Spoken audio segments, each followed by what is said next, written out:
Hello students, I welcome you to the second lecture of the current electricity in the physics lecture series, which will be our second lecture and whole of the theory we are going to cover in this lecture.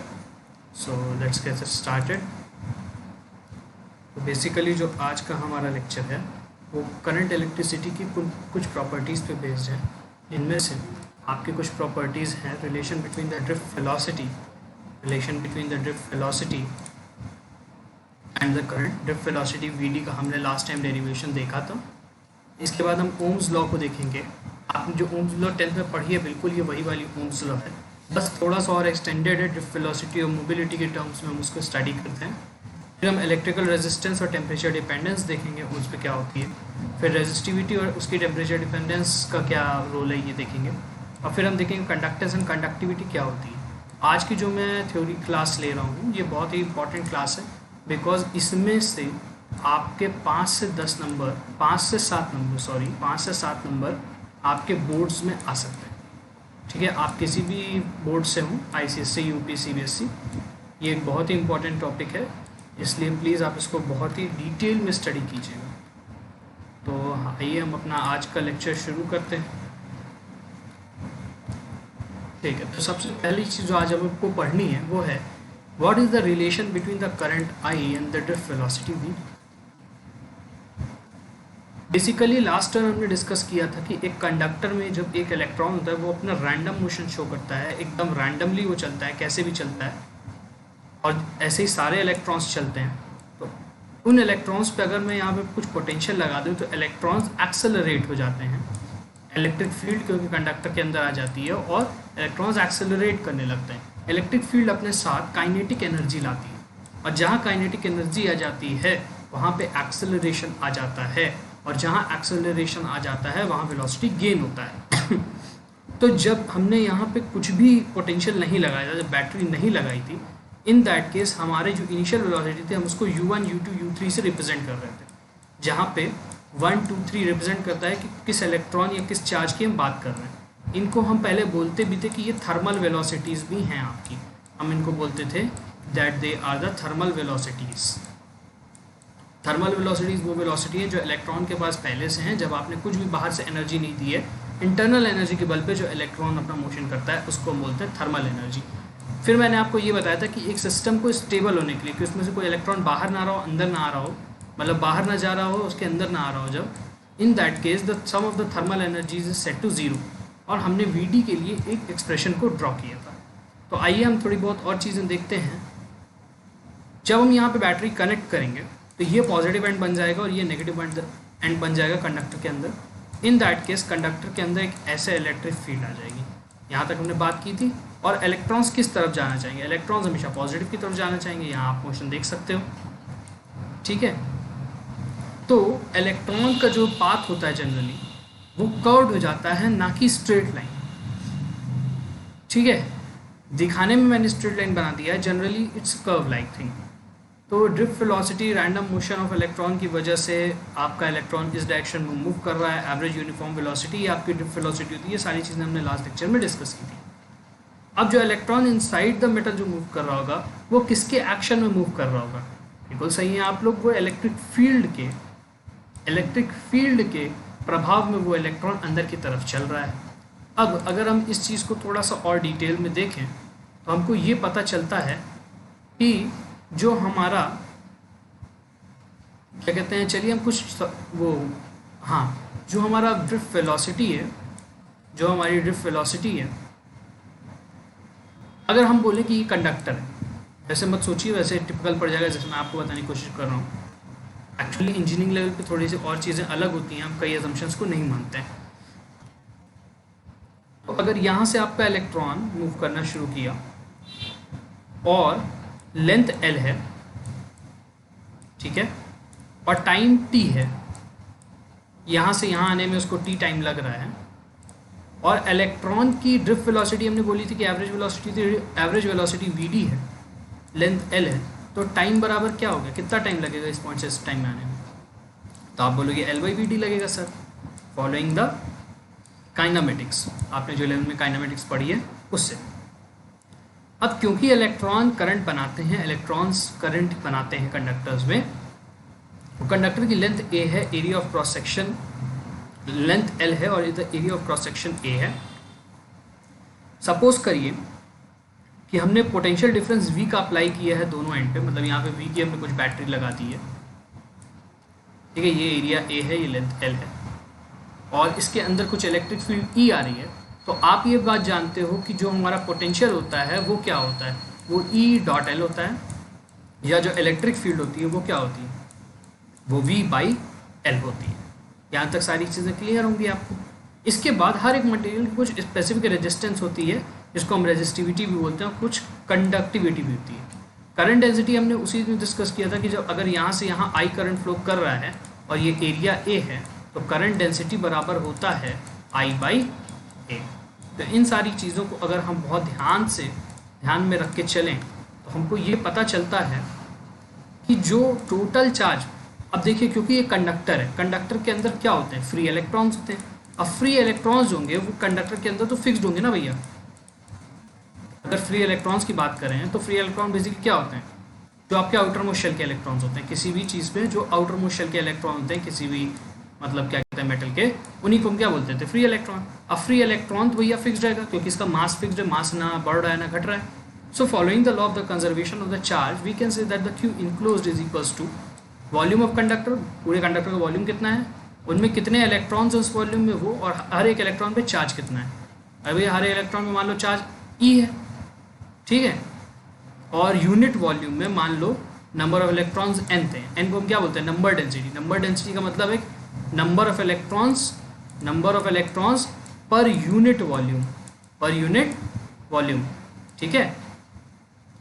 और अगर हम बोल दें कि हमें मतलब मान लो ये यूनिट वॉल्यूम है, ऐसा समझो, इसको थोड़ा समझना, एक्चुअली वर्चुअली इसको समझाना थोड़ा सा मुश्किल है, पर ध्यान से अगर आप देखो, अगर ये मान लो आपका यूनिट वॉल्यूम है, तो यूनिट वॉल्यूम में मेरे पास n इलेक्ट्रॉन्स हैं, तो टोटल चार्ज कितना हुआ है, Ne हुआ है इस यूनिट वॉल्यूम में। और टोटल चार्ज पूरे वॉल्यूम कितना हुआ है, Ne into the volume of the conductor. और वॉल्यूम ऑफ कंडक्टर यहाँ पे क्या होगा, एरिया क्रॉस सेक्शन दिया है, L दिया है, तो A इंटू L ही तो होगा वॉल्यूम।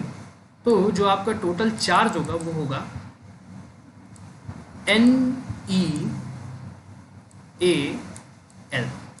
NeAL आपका टोटल चार्ज होगा।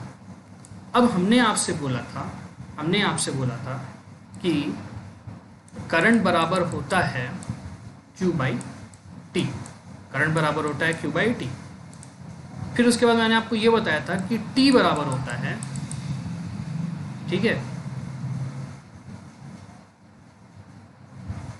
Distance upon speed L by V D. तो वैसे L बाई वी डी को हम यहाँ पे रखें तो हमें मिलेगा Q by L by V D, जिसको हम लिख सकते हैं, जिसको हम यहाँ पे स्पेस है तो मैं यहाँ लिख देता हूँ Q V D by L। तो basically Q V D by L हमारा करंट है किस फॉर्म में, ड्रिफ्ट वेलोसिटी और चार्ज के फॉर्म में। अब यहाँ चार्ज आप E ले लेना क्योंकि ये E था, मतलब क्या कहते हैं जो इलेक्ट्रॉन्स मूव करें तो इलेक्ट्रॉन का ही चार्ज ले लो, और L is the length of the conductor, ठीक है। इस चीज़ को मैंने ऐसे फॉर्मुलेट किया, ध्यान से देखोगे तो आपको दिख जाएगा। इनक्लोज चार्ज हमने दे दिया है, I बराबर क्या होता है Q इनक्लोज बाई T। तो Q इनक्लोज क्या हो गया, AL इन वी डी, ठीक है। इनक्लोज आपको मिल गया, ये L बाई वी डी मैंने यहाँ पुट कर दिया, और ये L और ये L कैंसिल हो गया, तो ये वी डी ऊपर चला गया, तो हमें मिल गया ANE वी डी। अब हमने लास्ट टर्म मोबिलिटी को भी पढ़ा था। मोबिलिटी बेसिकली क्या है, कोई इलेक्ट्रॉन कितनी आसानी से एक कंडक्टर के अंदर मूव कर पाता है। जैसे इलेक्ट्रॉन्स की बात करें बहुत आसानी से मूव कर जाते हैं, मोबिलिटी बहुत अच्छी होती है। होल्स की बात करें तो इनके साइज़ की वजह से क्या होता है, कोलिजन होता है, और इस कोलिजन की एनर्जी इतनी होती है कि उस होल्स को थोड़ा सा पुश बैक कर देती है। तो यहाँ से यहाँ पहुँचने में टाइम थोड़ा ज़्यादा लगता है, इसलिए मोबिलिटी क्या हो गई, होल्स की कम होती है।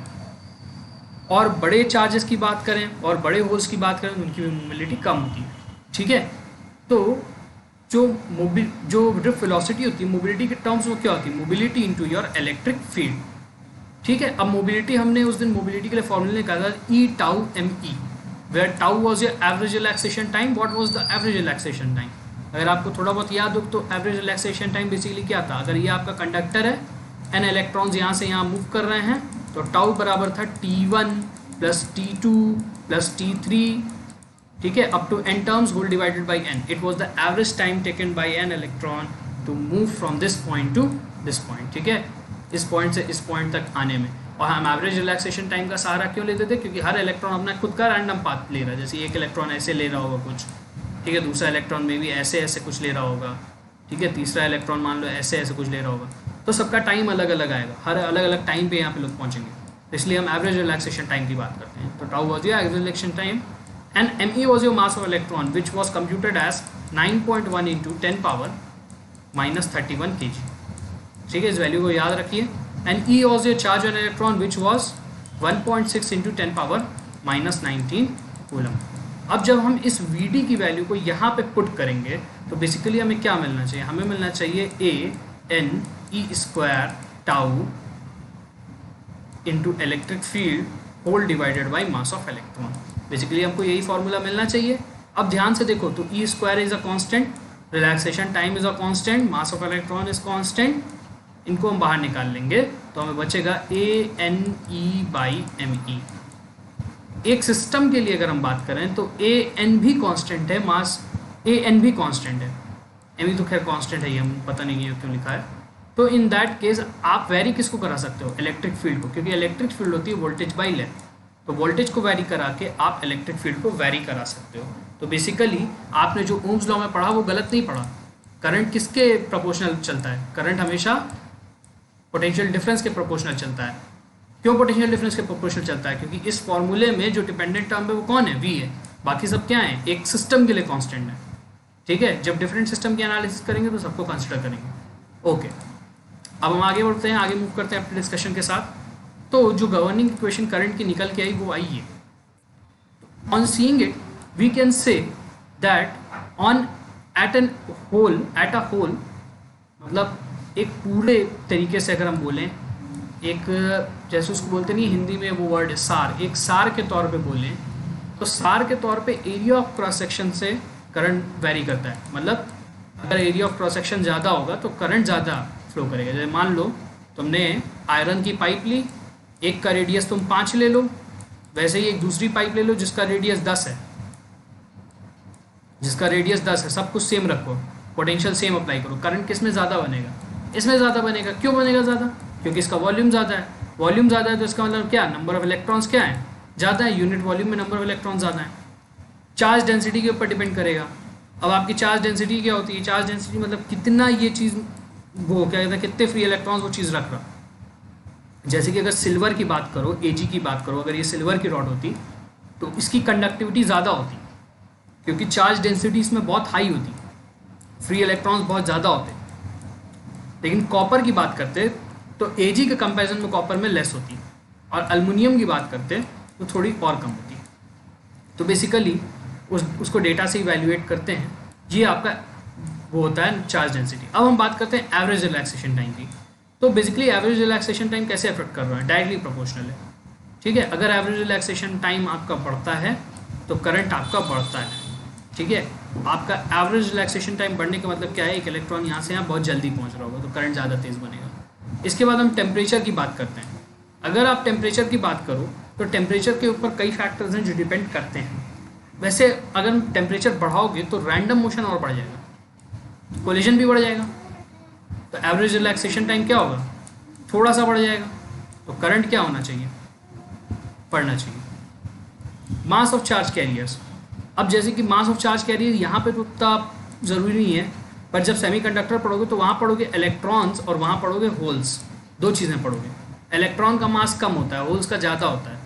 करंट कौन ज़्यादा बनाएगा? जिसका मास कम होगा, मतलब इलेक्ट्रॉन ज़्यादा करंट बनाते हैं। ठीक है, एफिशिएंट होते हैं। सेमीकंडक्टर में हम इसको ज़्यादा डील करते हैं, तो इस वजह से इनकी इस प्रॉपर्टीज़ को याद रखिएगा।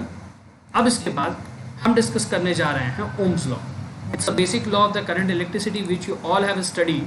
The current flowing through the conductor is directly proportional to the potential difference applied at the end of the conductor, provided physical conditions of the conductor such as temperature, mechanical strength is kept constant. कहने का अर्थ ये है कि मान लो आपका एक conductor, मान लो ये आपका एक कंडक्टर है, इसको आपने कुछ पोटेंशियल डिफरेंस वोल्टेज प्रदान कर दिया। वोल्टेज प्रदान किया तो इसके अंदर क्या आ गई? Electric field. इलेक्ट्रिक फील्ड आ गई तो अपने साथ क्या लाई? इलेक्ट्रॉन का एक्सेलरेशन। एक्सेलरेशन लाइक मतलब इलेक्ट्रॉन तेजी मतलब थोड़ा सा सीधे होकर मूव करने लगे, सीधे होकर मूव करने लगे तो करंट बन गया। अब ये करंट और वोल्टेज में रिलेशन क्या है ये हम बताता है ओम्स लॉ। ओम्स लॉ बोलता है V is directly proportional to I। कब? ये तब होगा जब हम physical conditions of the conductor को कांस्टेंट रखें। मतलब इस कंडक्टर को अगर हमने 25 डिग्री सेल्सियस पे रखा हुआ था तो 25 डिग्री सेल्सियस पे ही हम ये सारी चीज़ें देख रहे हैं। ऐसा नहीं है कि इनिशियली ये 25 डिग्री पे तो और बैटरी से कनेक्ट करने के बाद हम यहाँ का टेम्परेचर 50 डिग्री चेंज कर दें तब हम ओम्स लॉ स्टडी करें। नहीं, ओम्स लॉ के लिए फिजिकल कंडीशंस को फिक्स रखना होता है, जैसे टेम्परेचर, मैकेनिकल स्ट्रेंथ। अब जैसे कि एक साल जेई ने एक सवाल पूछा था, बहुत इंटरेस्टिंग से सवाल था। आपसे उन्होंने ये बोला था क्या ओम्स लॉ कंसिस्टेंट होगी अगर हम इसको दोनों साइड से स्ट्रेच करें। अगर ये एक स्ट्रेचेबल रॉड हो, स्ट्रेचेबल नहीं मतलब मैकेनिकल स्ट्रेचिंग दें, रॉड को थोड़ा और फैलाएं और सपोज करिए कि इसकी जो लेंथ है L है और dl/dt से चेंज हो रही है इस फोर्स के एक्शन में। मतलब कहने का अर्थ है आप इधर से और इधर से दोनों तरफ से रॉड को खींच रहे हो और रॉड क्या हो रही है, फैल रही तो उसका एरिया कम हो रहा है, लेंथ बढ़ रही है, हो रहा ना। तो इन दैट केस करंट क्या होगा, करंट भी आपका एरिया और लेंथ के हिसाब से चेंज होगा। अगर चेंज होगा करंट तो क्या आपका वोल्टेज भी उसको संभालने के लिए, रेजिस्टेंस को सेम लाने के लिए चेंज होगा? बिल्कुल चेंज होगा। तो ओम्स लॉ आप इस तरह से यहाँ पे स्टडी नहीं कर सकते। अगर आपको ओम्स लॉ स्टडी करनी है तो ओम्स लॉ के लिए आपको फिजिकल कंडीशंस को सेम रखना होगा। मतलब आपका कंडक्टर रेस्ट पे होना चाहिए एंड आपका टेम्परेचर कांस्टेंट हो जाए, मैकेनिकल स्ट्रेंथ को आपको कांस्टेंट रखना होगा। इन दैट केस हम बोल सकते हैं कि V will be directly proportional to I, this relation will hold. अब क्योंकि प्रोपोर्शनलिटी का जब हम साइन हटाते हैं तो इक्वल टू और एक कांस्टेंट को लाते हैं, यहाँ उस कांस्टेंट को हम बोलते हैं R, और R माने होता है रेजिस्टेंस, ठीक है, जिसका हम सिंबल ऐसे कुछ बनाते हैं, याद रखिएगा। रेजिस्टेंस का हमेशा सिंबल ऐसे होता है। रेजिस्टेंस के बारे में दो बातें मैं भी आपको बताता हूँ। रेजिस्टेंस को जब हम ब्रॉड में तीसरे लेक्चर में पढ़ेंगे तो मैं आपको उसमें और डिटेल्स बताऊंगा। अभी के लिए आप ये जान लो कि रेजिस्टर क्या है। रेजिस्टर एक बाईलैटरल एलिमेंट है। बाईलैटरल एलिमेंट का मतलब क्या समझते हो? बाईलैटरल एलिमेंट का मतलब ये होता है कि इसकी कोई पोलैरिटी नहीं है, ठीक है, इसकी कोई पोलैरिटी नहीं है। रेजिस्टर के आगे कभी प्लस माइनस ऐसे नहीं लिखा होता।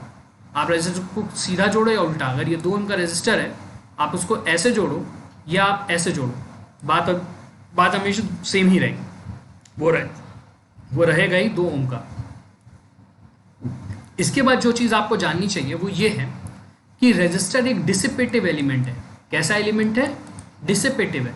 डिसिपेटिव का मतलब ये होता है वो एलिमेंट जो आपकी एनर्जी खाता हो। एनर्जी खाता हो इन द सेंस कि जो आपका रेजिस्टर होता है वो आपकी सारी एनर्जी को ड्रेन कर देता है। कैसे ड्रेन कर देता है? Resistor is a it's like friction. समझो ये एक फ्रिक्शन की तरह। फ्रिक्शन क्या प्रोड्यूस करता है?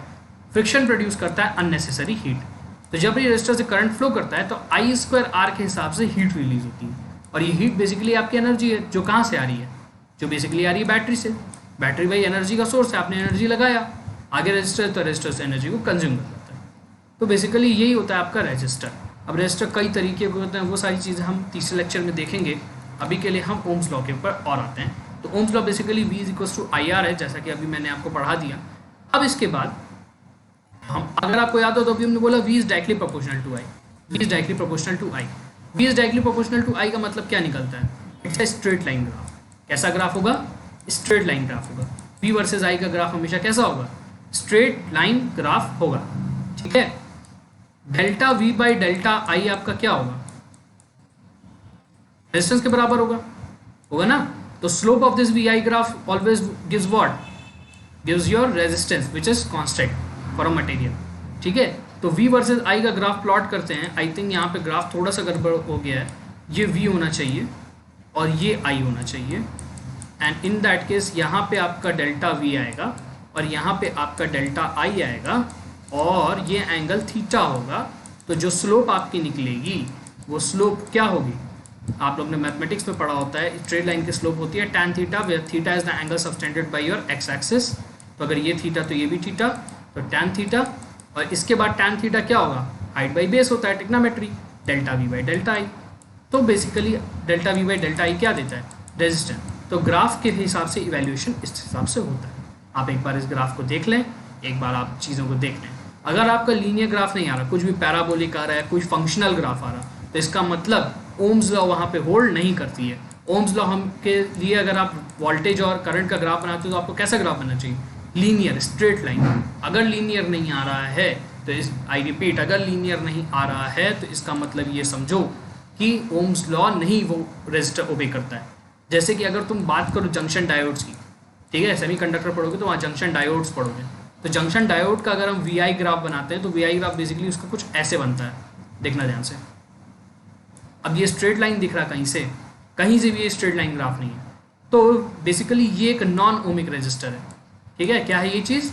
Non ohmic resistor. Non ohmic resistor वो होते हैं जो ओम्स लॉ को ओबे नहीं करते हैं। इनका भी हम अभी डीप डिस्कशन तब करेंगे जब रेजिस्टर के बारे में हम और डिटेल्स में चर्चा करेंगे। तो अभी हम बेसिकली देख रहे हैं कि करंट की इक्वेशन हमको दी हुई है, ठीक है। लेकिन हमने बोला कि कंडक्टर के अंदर भैया जब करंट तुमने जब वोल्टेज से कनेक्ट किया, जब करंट उसमें फ्लो कराना चाहते हो तो बैटरी से कनेक्ट करते हो। अगर बैटरी का वोल्टेज था V, ये लेंथ थी L, तो इसके अंदर इलेक्ट्रिक फील्ड तुम्हारी आ गई थी E, और E बराबर क्या था? V/L। तो अगर करंट में हम E को रिप्लेस कर दें V/L से तो बेसिकली करंट की हमारी ये इक्वेशन निकल के आती है, ठीक है। अब हम इंटरेस्टेड है रेजिस्टेंस का फॉर्मूला निकालने के लिए। अभी तक आपने रेजिस्टेंस का फॉर्मूला नहीं पढ़ा था, या पढ़ा भी था तो ρL/A वाला फॉर्मूला पढ़ा था। ये वाला भी अब तक आपने फॉर्मूला नहीं पढ़ा था, ANEVD टाउ वाला, तो वो अभी हम आपको सिखाते हैं कैसे निकालते हैं वो। तो बेसिकली अगर आप ये चीज़ देख पा रहे हो तो यहाँ पे हमें V मिल गया, देखो यहाँ पे हमको V मिल गया और यहाँ पे हमको I मिल गया, और हम बोलते हैं V बराबर IR होता है ओम्स लॉ के हिसाब से। तो अगर हम V को इधर रहने दें, I को इधर रहने दें, और ये पूरे टर्म को ANE² टाउ ME/L को हम इस साइड ले जाएं, तो ये बनता है MEL बाई ANE² टाउ, इस टाइप से कुछ, MEL by ANE² tau. Basically ये क्या है? I इंटू R हम लिखते हैं, तो बेसिकली यही तो रेजिस्टेंस हुई ना, अगर हम V बराबर IR से कंपैरिजन करते हैं एक ओमिक सिस्टम के लिए, ठीक है। याद रखिएगा ओमिक सिस्टम हम बार बार इसलिए बोल रहे हैं, अगर ओम्स लॉ नहीं ओबे करता है तब वहाँ पे इक्वेशन चेंज हो जाएगी, ठीक है। तो करंट इलेक्ट्रिसिटी में तो भाई ओम्स लॉ ओबे होती है, तो इस चीज़ को हम लेंगे, V बराबर IR से कंपेयर करेंगे तो ये पूरा टर्म आपका रेजिस्टेंस के बराबर निकल जाता है। अब ध्यान से यहाँ चीज़ देखना, मास of electron constant, number density constant, E² constant, कौन कौन नहीं कांस्टेंट? टाउ नहीं कांस्टेंट है, L नहीं कांस्टेंट है, A नहीं कांस्टेंट है। एक्चुअली टाउ सिस्टम के लिए कांस्टेंट है। सिस्टम बोला जहाँ मैंने, मतलब वहाँ पे मैंने फिजिकल कंडीशंस को सेम माना है, लेकिन ध्यान से देखो तो रेजिस्टेंस लेंथ के डायरेक्टली प्रोपोर्शनल है और एरिया के इन्वर्सली प्रोपोर्शनल है, ठीक है। तो ऐसा अगर सोचो, मान लो हम फिजिकल कंडीशन वक्त ब वक्त चेंज कर रहे हो, मान लो हम इसको स्ट्रेचिंग दे रहे हो, अगर टेम्परेचर कांस्टेंट है तो टाउ कांस्टेंट है, ठीक है। ये बात ध्यान रखना कि अगर टेम्परेचर कांस्टेंट है तो ये जो टाउ है ना, ये हमेशा कांस्टेंट है। कब कांस्टेंट है? व्हेन द टेम्परेचर कांस्टेंट, और टेम्परेचर बढ़ा दोगे तो एवरेज रिलैक्सेशन टाइम बढ़ जाएगा, ठीक है। अब ध्यान से सोचो, अगर हम इसको बैटरी से कनेक्ट कर दें और बैटरी से कनेक्ट करने के बाद हम इसको स्ट्रेचिंग देना शुरू कर दें, ठीक है, स्ट्रेचिंग भी दे रहे हैं, तो स्ट्रेचिंग दे रहे हैं तो लेंथ बढ़ रही है, एरिया घट रहा है। तो लेंथ कितनी बढ़ रही हो, एरिया कितना घट रहा है, उसको देख के ये बता सकते हैं कि करंट में क्या चेंज आएगा या वोल्टेज में क्या चेंज आएगा, ठीक है। लेंथ बढ़ाओगे तो रेजिस्टेंस बढ़ेगी, और एरिया बढ़ाओगे तो रेजिस्टेंस घटेगी। टेम्परेचर बढ़ाओगे तो एवरेज रिलैक्सेशन टाइम बढ़ेगा और रेजिस्टेंस फिर से क्या होगी? घटेगी, ठीक है। वो टेम्परेचर डिपेंडेंस का भी टॉपिक है, तो वहाँ पे आपको डिटेल में बताएंगे क्यों होता है ऐसा। अब हम बात करते हैं अपने रेजिस्टेंस की। What is resistance, why we study resistance. Resistance का सिंबल आप सबने देख लिया है, ऐसे भी कभी कभी लोग बनाते हैं और कभी कभी लोग तो ऐसे भी बनाते हैं, ठीक है। तो रेजिस्टेंस का अलग अलग टाइप होता है। ये आपका वेरिएबल रेजिस्टर है, ये आपका रिहोस्टेट है, और ये आपका फिक्स्ड रेजिस्टर है। Resistor with fixed resistance, variable resistance और रिहोस्टेट। तो resistance basically the obstruction offered by the conductor in the flow of current. जैसे कि काइनेमेटिक्स अगर तुम लोग ने पढ़ा हो तो एक एनालॉजी है। एनालॉजी मतलब कुछ वैसा है, लेकिन मतलब सेम है, लेकिन बहुत कोई रिलेशन नहीं है दोनों में। ऐसा मत समझना कोई रिलेशन है दोनों में बस दिखने में सेम है या समझने में सेम है, ऐसा समझना। एनालॉजी में इसी को बोलते हैं। अगर तुम किसी चीज़ को ऊपर की तरफ बढ़ाओगे तो फ्रिक्शन किधर लगेगा? तुम बोलोगे सरफेस से एकदम नीचे लगेगा। और अगर कोई चीज़ नीचे जा रही है, ऐसे इस तरह से नीचे जा रही है, तो उसका फ्रिक्शन किधर लगेगा? ऊपर की तरफ। तो what is friction? Friction is the force which opposes what? Relative motion. So friction is the force which opposes relative motion, मतलब मोशन के हमेशा अगेंस्ट है। अगर मोशन इधर चल रहा है तो फ्रिक्शन हमेशा उसको खत्म करना चाहेगा। वैसे ही resistance is the force which opposes the flow of current. बात समझना, अगर करंट इस डायरेक्शन में बन रही है तो रेजिस्टेंस की डायरेक्शन तो नहीं होती, मतलब करंट अगर फ्लो कर रही है तो रेजिस्टेंस कुछ ऐसी क्वांटिटी है जो उस करंट को ख़त्म करना चाहिए, कम करना चाहिए, ठीक है। तो basically resistance is the obstruction offered by the conductor to the flow of the current. Mathematically अगर ओम्स लॉ से देखो तो V बराबर हम आई आर लिखते हैं, तो हम V बाई आई बराबर आर लिख सकते हैं। अब R एक मटेरियल के लिए कांस्टेंट होता है अंडर फिक्स्ड कंडीशंस, तो R कांस्टेंट हो गया। तो mathematically it's the ratio of the voltage to the current या potential difference that is provided to the conductor and to what is the current form that is known as V by I which is R is equal to constant. अब ये resistance का cause क्या है, क्यों आती है resistance, हम basically अब इस चीज़ को थोड़ा सा स्टडी करना चाहेंगे। तो रेजिस्टेंस आती क्यों है, अगर हम इस चीज़ को स्टडी करें तो इसका सबसे बहुत आसान मॉडल जो होगा वो सबसे आसान मॉडल इसका है, सबसे आसान मॉडल जो इसका है वो आपका कौन सा मॉडल था यार, हाँ इलेक्ट्रोलाइट वाला मॉडल। अगर इलेक्ट्रोलाइट में तुम बात करो कैटाइन और एनाइन होते हैं, और यहाँ पे जब तुम पोटेंशियल डिफरेंस देते हो कैटाइन एनाइन मूव करने लगते हैं। मूव करने में ऐसा तो होता होगा कि वो टकराते होंगे, ठीक है, वाटर मॉलिक्यूल से या सॉल्वेंट मॉलिक्यूल से टकराते होंगे, तो इस टकराने में कुछ एनर्जी जाती होगी।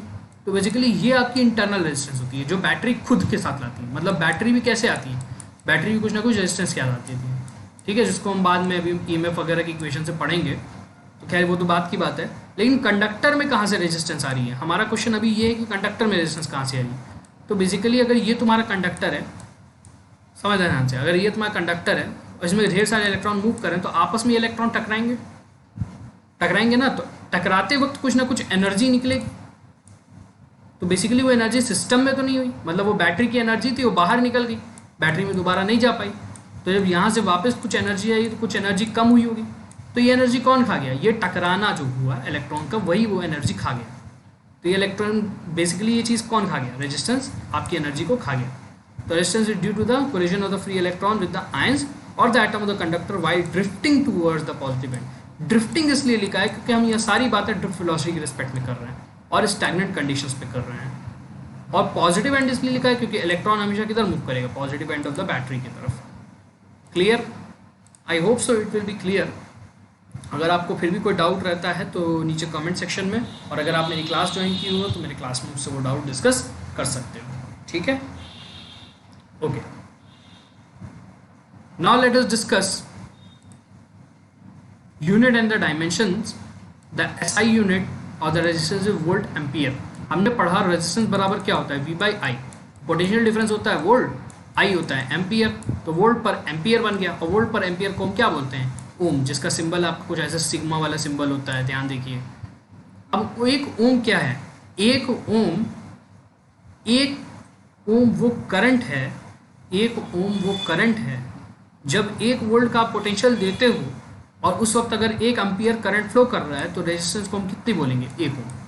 मतलब 1 ओम वो रेजिस्टेंस है जिस वक्त 1 वोल्ट के पोटेंशियल डिफरेंस पर 1 एम्पियर करंट फ्लो कर रहा हो, ठीक है। अब यहाँ पे EMU के फॉर्म में रेजिस्टेंस है, मतलब देखो 1 ओम कितने EMU के बराबर होती है, EMU ऑफ रेजिस्टेंस 10⁻⁹, सबसे छोटी यूनिट EMU ऑफ रेजिस्टेंस मानते हैं। डायमेंशन निकालने के लिए हम क्या करते हैं, ml² t-3 a-2 निकाला है हमने, तो इसको बेसिकली कैसे निकालते हैं, तो जो आपका वो होता है क्या कहते हैं रेजिस्टेंस होता है, देखिए डायमेंशन कैसे निकालते हैं, दिमाग लगाइएगा इसमें। V बराबर V बाई आई होता है। अब V आपका क्या होता है, V आपका होता है EL और I आपका होता है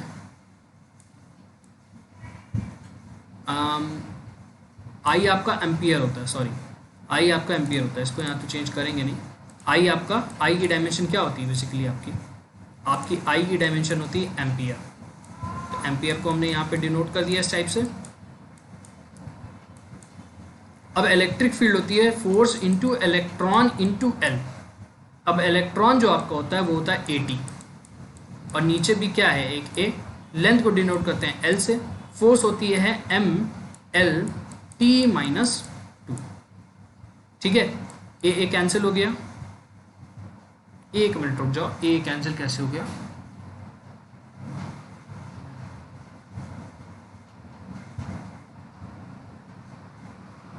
नहीं ठीक है। फिर उसके बाद अगर आप उसको निकालोगे तो mLT-2 MLT -2 बाई AT वगैरह करके निकालेंगे तो इसकी डायमेंशन यहाँ पे आ जाएगी, आपको मिलेगी ML² T-3 A²। एक बार मैं इसको चेक कर लूँगा, आई थिंक मैंने कुछ रॉन्ग लिख दिया है, so I will check it out once.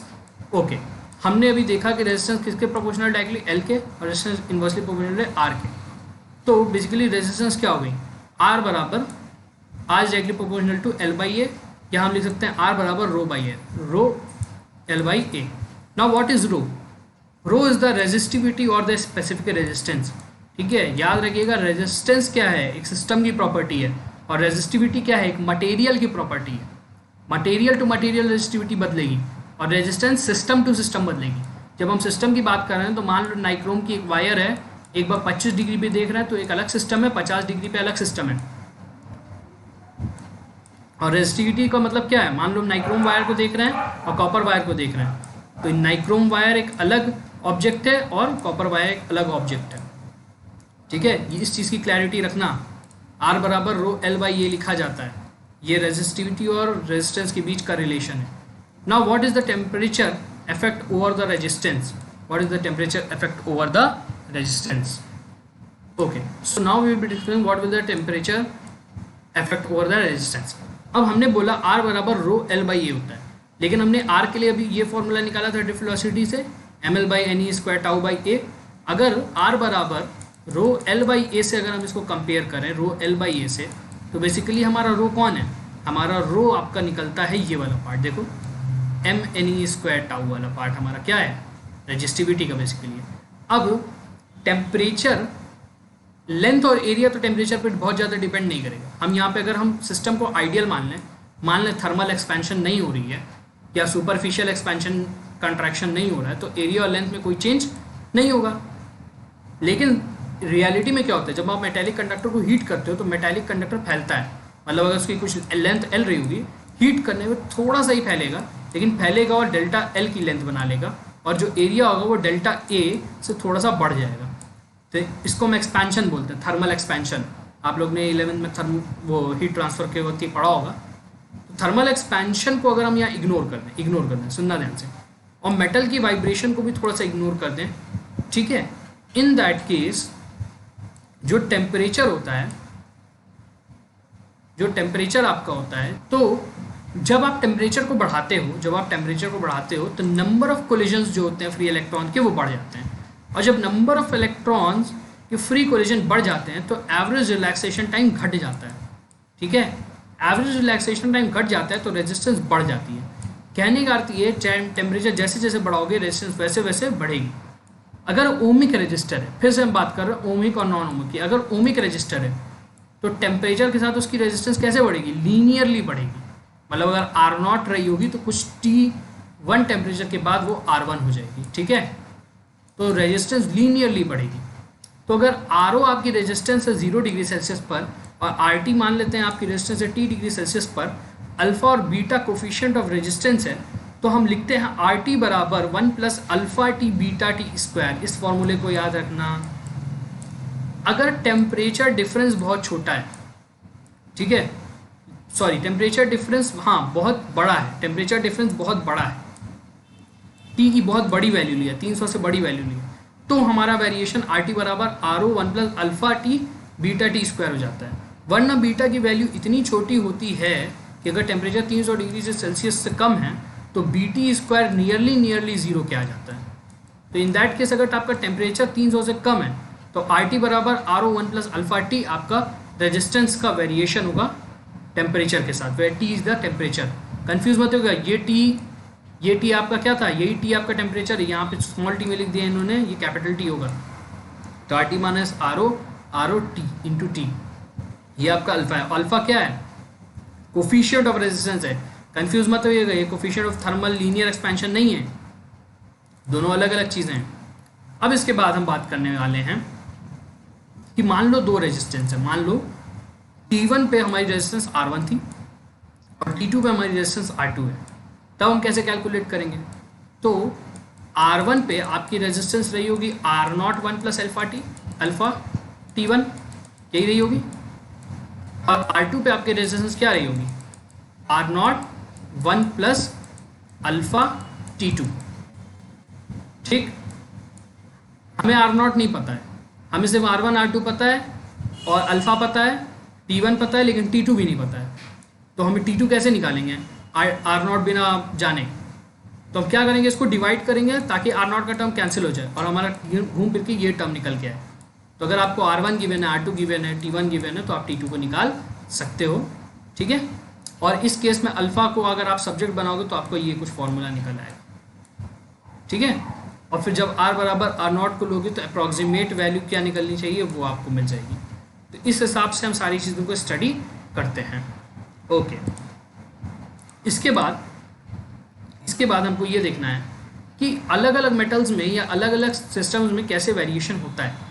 जैसे मेटल्स के लिए जब तुम टेम्परेचर को बढ़ाते हो तो अल्फ़ा की वैल्यू बढ़ती है, और जब अल्फ़ा की वैल्यू बढ़ती है तो देखो अल्फ़ा की वैल्यू क्या है, कोफिशिएंट ऑफ रेजिस्टेंस है।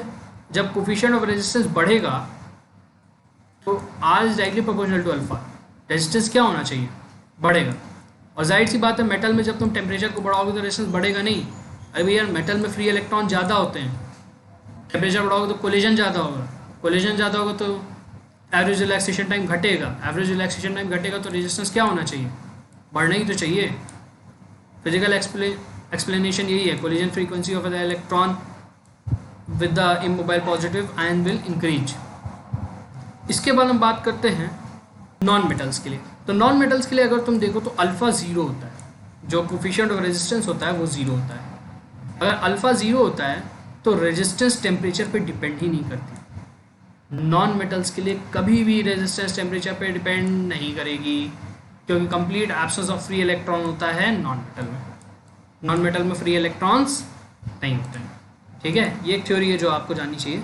सेमीकंडक्टर के केस में अल्फ़ा की वैल्यू निगेटिव होगी, alpha will be always less than zero. Alpha जब लेस देन ज़ीरो है तो रेजिस्टेंस डिक्रीज करेगा और टेम्परेचर के इंक्रीज कर, क्योंकि जब टेम्परेचर का आप इंक्रीज करते हो, सेमीकंडक्टर के केस में क्या होता है ना कि ऐसे समझना, जब सेमीकंडक्टर पढ़ोगे तो और डिटेल में समझ में आएगा, लेकिन ऐसे अभी समझ सकते हो कि सेमीकंडक्टर बेसिकली बैंड के ऊपर वर्क करता है। तो ये सिलिकॉन का बैंड होता है, टेम्परेचर बढ़ाओगे तो एक सिलिकॉन के पास 4 एटम होते हैं जो बाउंडेड होते हैं। अगर टेम्परेचर बढ़ाओगे तो ये बैंड टूट जाता है, बैंड टूटा तो कितने इलेक्ट्रॉन्स और मिल गए, 4। तो अगर नंबर ऑफ इलेक्ट्रॉन्स बढ़ गए तो क्या बढ़ जाना चाहिए, करंट। तो इन दैट केस सेमीकंडक्टर में जब टेम्परेचर बढ़ाओगे तो करंट बढ़ेगा, और अगर करंट बढ़ रहा है तो इसका मतलब कौन घट गया, जाहिर सी बात है अगर करंट बढ़ रहा है तो इसका मतलब रेजिस्टेंस घटी। देखो यहाँ एक्सप्लेनेशन दिया है, covalent bond will break liberating more free electron, conduction will increase so resistance will decrease. Electrolyte के केस में क्या होता है, इलेक्ट्रोलाइट के केस में अल्फ़ा की वैल्यू ग्रेटर दैन ज़ीरो होती है। अल्फ़ा हमेशा होता है वो पॉजिटिव होता है इलेक्ट्रोलाइट के केस में। इसका मतलब क्या है, इसका मतलब ये है कि अगर इलेक्ट्रोलाइट की बात करो, अगर वो NaCl है तो Na क्या करेगा, NaCl जो वाटर के मॉलिक्यूल्स हैं उनमें भी वो तोड़ना शुरू करेगा, Na और C वो वाटर को HOOH में। बेसिकली वो कर क्या रहा, आयनाइजेशन।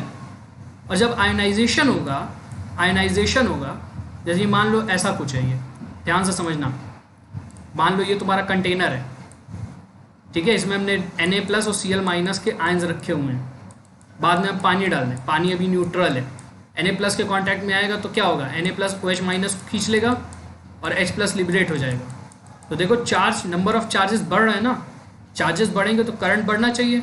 करंट अगर बढ़ेगा, अगर करंट तुम्हारा बढ़ेगा तो कौन घटेगा, रेजिस्टेंस, जाहिर सी बात है घटेगा।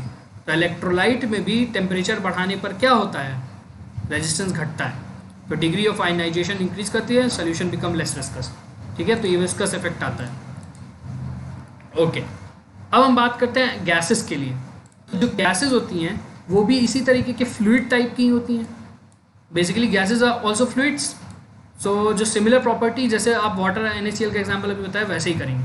मान लो यहाँ एक गैस है, दो गैसेस को तुमने मिक्स किया है जिसमें A+ B- है, और एक गैस तुम्हारी CD की बनी है। तो गैस का A+ क्या करेगा, इसको C+ और D- में तोड़ देगा। नंबर ऑफ आयंस इंक्रीज करेंगे तो रेजिस्टेंस क्या होगी, डिक्रीज करेगी टेम्परेचर के साथ। एलॉयस की बात करें तो एलॉयस के लिए अल्फ़ा की वैल्यू बहुत छोटी होती है और पॉजिटिव होती है। तो इसमें भी जब टेम्परेचर तुम बढ़ाओगे तो ऑलमोस्ट रेजिस्टेंस कांस्टेंट होगी, बहुत ज़्यादा बढ़ेगी नहीं, क्योंकि एलॉय बेसिकली क्या होता है, फ्यूज्ड मेटल होता है। देखिए दो मेटल्स को मिला के बना रहे हैं तो it's a fuse complex. Constantan, magnesium, nichrome, इन सारी चीज़ों की हम बोलते हैं। ठीक है, साइड थोड़ा सा रेजिस्टेंस बढ़ सकती है, बहुत ज़्यादा बढ़ेगी, बहुत ज़्यादा नहीं बढ़ेगी इसमें। ठीक है, ऑलमोस्ट कांस्टेंट। सुपर कंडक्टर्स की बात करते हैं। Now what are the superconductor? Superconductors are one that show the Meissner's effect. Superconductors वो होते हैं जिनका लो टेम्परेचर रेजिस्टेंस बहुत हाई होता है, मतलब तुम टेम्परेचर घटाओगे तो रेजिस्टेंस बहुत ज़्यादा बढ़ेगी, और जब टेम्परेचर ज़ीरो कर दोगे तो रेजिस्टेंस तुम्हारी इनफाइनाइट हो जाएगी। जैसे Hg बिलो 240 के एंड Pb बिलो 7.2 के। सॉरी मैं कुछ गलत बोल गया, टेम्परेचर घटेगा तो रेजिस्टेंस घटेगी, बहुत तेज़ी से घटेगी। टेम्परेचर जब जीरो पे होगा तो रेजिस्टेंस भी जीरो हो जाएगी। ऐसे चीज़ों को सब सुपर कंडक्टर बोलते हैं। सुपर कंडक्टर इसलिए बोलते हैं क्योंकि जीरो टेम्परेचर पे बहुत ज़्यादा इलेक्ट्रिसिटी कंडक्ट कर सकते हैं। ठीक है, the temperature at which the resistance become zero is called as critical temperature and depends on the nature of the substance. And basically जब ये फिनोमेना होता है तो जिस सब्सटेंस के साथ हो रहा है हम उसको सुपर कंडक्टर बोल देते हैं। ठीक, इसके बाद हम बात करते हैं व्हाट इज स्पेसिफिक रेजिस्टेंस और the resistivity. Basically, the specific resistance or the electrical resistivity is the resistance offered by the unit length with the unit area of the cross section of the material of the conductor, and it's known as the resistivity or the specific resistance. इसको represent करते हैं रो से। SI unit होती है ओम metre, dimension होती है ये ml cube t minus 3a²। Dimension आप लोग खुद निकालना सीखो, मैं हर चीज़ की डायमेंशन आपको निकाल के नहीं दूँ। ठीक है, तो resistivity basically is the property of the material, material to material depend करती है, और resistance a property of the system. दोनों बातें अलग हैं। रेजिस्टेंस आपकी किसकी प्रॉपर्टी है? सिस्टम की है। इस बात को यहाँ याद रखिए, ये सिस्टम की प्रॉपर्टी है, और रेजिस्टिविटी ऑब्जेक्ट की प्रॉपर्टी है। ठीक है, ऑब्जेक्ट सेम रह के सिस्टम दूसरा हो सकता है, लेकिन सिस्टम सेम रह के ऑब्जेक्ट दूसरा नहीं हो सकता। ठीक, अब इसके बाद R बराबर रो एल बाई ए वाला हम फॉर्मूला पढ़ते हैं, तो रो बराबर आर ए बाई एल भी हम पढ़ सकते हैं, लेकिन रेजिस्टेंस तो हमने ये निकाली थी, तो अगर हम इस चीज़ को पुट करते हैं तो हमें देखो रो का फॉर्मूला मिल गया m_ne² टाउ। तो बेसिकली हम यहाँ से क्या पा जाते हैं, हम ये बोल सकते हैं कि मान लो चार्ज कैरियर्स क्यों हैं, तो उसके मास पे डिपेंड करेगा। जैसे होल्स का मास ज़्यादा होता है, इलेक्ट्रॉन्स का कम होता है, तो किसकी रेजिस्टिविटी ज़्यादा होगी? होल्स की ज़्यादा होगी। नंबर ऑफ इलेक्ट्रॉन्स पे डिपेंड करेगा, क्या चार्जेस फ्लो कर रहे हैं उस पर डिपेंड करेगा, एवरेज रिलैक्सेशन टाइम पे भी डिपेंड करेगा। अब वही बात फिर से आ जाती है, टेम्परेचर बढ़ाओगे टाउ घटेगा और रेजिस्टिविटी बढ़ेगी। ठीक, तो बेसिकली ये है। अब इसके बाद रेजिस्टिविटी एक इंट्रिंसिक प्रॉपर्टी है सब्सटेंस की। इंट्रिंसिक मतलब ये किसी डिराइव नहीं है, सब्सटेंस के साथ ही आती है, हर एक सब्सटेंस की फिक्स होती है। अगर नेचर, अब ये डिपेंड करता है किस पे, नेचर ऑफ बॉडी पे। डिफरेंट सब्सटेंस के लिए रेजिस्टिविटी डिफरेंट होती है। सिल्वर के लिए देखो कितनी मिनिमम है, क्वार्ट्ज के लिए बहुत मैक्सिमम है। ठीक है, टेम्परेचर डिपेंडेंस अभी हमने डिस्कस कर लिया, इसके लिए भी फॉर्मूला सिमिलर होता है। जैसे तुम लिखते हो ना RT बराबर RO1 प्लस अल्फा टी वाला फॉर्मूला, वही सेम फॉर्मूले को हम यहाँ ले सकते हैं, रो टी बराबर rho naught 1 plus alpha delta T. Ohmic resistor के लिए अगेन ये स्ट्रेट लाइन देगा, और सेमी कंडक्टर सुपर कंडक्टर्स के लिए इस टाइप का कर्व देगा। ठीक है, इन्हीं सारी चीज़ों को हमें रिलेट करके बार बार पढ़ना होता है।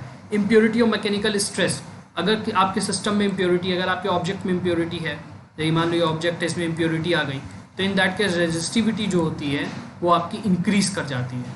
अरे जाहिर सी बात है, अगर तुम क्या कहते हैं कुछ इम्प्योरिटी ऐड करोगे तो इम्प्योरिटी इलेक्ट्रॉन्स को डिस्टर्ब करेगी और कोलिजन प्रोवाइड करेगी, जिसकी वजह से रेजिस्टिविटी बढ़ जाएगी। मैग्नेटिक फील्ड, मैग्नेटिक फील्ड की वजह से रेजिस्टिविटी इंक्रीज करती है हर मेटल में, लीविंग आयरन, कोबाल्ट एंड निकल। निकल, आयरन और कोबाल्ट पर मैग्नेटिक फील्ड का कोई असर नहीं पड़ता। Effect of light, resistivity of certain substances like selenium, cadmium, sulfide are inversely proportional to the intensity of the light falling on them। मतलब जैसे कि सिलीनियम, कैडमियम और सल्फाइड के ऊपर ज़्यादा लाइट पास करोगे तो रेजिस्टिविटी बढ़ेगी। ऑर्डर ऑफ द रेजिस्टिविटी आपको इस तरह से दिया जा सकता है, इंसुलेटर में सबसे ज़्यादा रेजिस्टिविटी है, फिर एलॉय में होती है, फिर सेमी कंडक्टर में, और कंडक्टर की रेजिस्टिविटी सबसे कम होती है। ठीक है, तो ये ऑर्डर है, it's a decreasing order of the resistivity of the different substances. आपको ये ऑर्डर याद होना चाहिए, कभी कभी एग्जाम वगैरह में पूछ लेता है। The inverse of the resistance is known as conductance. Now अगर हम रेजिस्टेंस का इन्वर्स ले लें तो बेसिकली वही हमारा होता है कंडक्टेंस। इसकी यूनिट थी MHO या सीमेन, रिप्रेजेंट करते हैं S और G से। G बराबर होता है 1/R। ये I नहीं है, ये 1 है, याद रखना 1/R। Inverse of resistance, reciprocal of resistance, ठीक है। इसी यूनिट को हम बोलते हैं MHO। और देखो इसकी डायमेंशन भी मैंने यहाँ निकाल ली है, रेजिस्टेंस की डायमेंशन पे बस माइनस का साइन आप ऊपर की तरफ जोड़ते जाओगे। इसके बाद inverse of resistivity is conductivity. Conductivity basically क्या है, इनवर्स ऑफ रेजिस्टिविटी है। इसकी यूनिट होती है MHO मीटर इनवर्स और डायमेंशन यहाँ पे दी हुई है। अब हम जानते हैं कि करंट बराबर क्या होता है, ANE² टाउ E/ME। बेसिकली हम यहाँ पे microscopic form of Ohm law पढ़ा रहे हैं, क्या होता है ओम लॉ का दूसरा फॉर्म वो पढ़ा रहे हैं। आपकी करंट डेंसिटी होती है I/A। अगर हम इस वाले टर्म को यहाँ पे रख दें तो A और A कैंसिल हो जाएगा आपस में। A और A अगर कैंसिल हो जाएगा तो देखो बचा क्या, NE² टाउ E/ME। बेसिकली यहाँ पे यही बचा।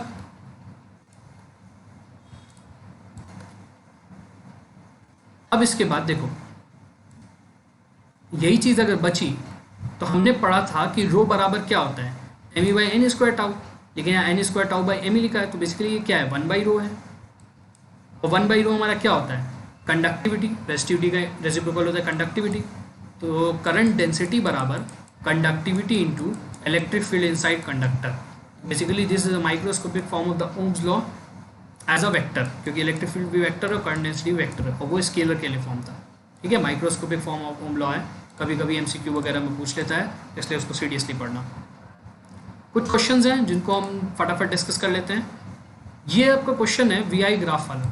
जैसे कि VI ग्राफ में मैंने अभी tan थीटा वाला चीज़ एक्सप्लेन किया था, उससे हम सॉल्व करेंगे। जैसे B और C के लिए अगर यहाँ तुम टेंजेंट ड्रॉ करो तो ये कैसा एंगल बना रही है, एक्यूट। और एक्यूट एंगल का टेंजेंट क्या होता है, tan of some angle less than 90 is always positive. वैसे ही तुम BC के लिए देखोगे तो उसका भी हमेशा एंगल कैसा बनेगा, एक्यूट। CD के लिए देखोगे तो ऑब्ट्यूज, और DE के लिए देखोगे तो कैसा बन रहा है, एक्यूट। अब CD के लिए ऑब्ट्यूज बन रहा है। ऑब्ट्यूज का मतलब है कितना, 90 से ज़्यादा। और tan 90 से अगर ज़्यादा होता है एंगल, इसमें tan में 90 से ज़्यादा होता है एंगल, तो उसकी वैल्यू निगेटिव आती है।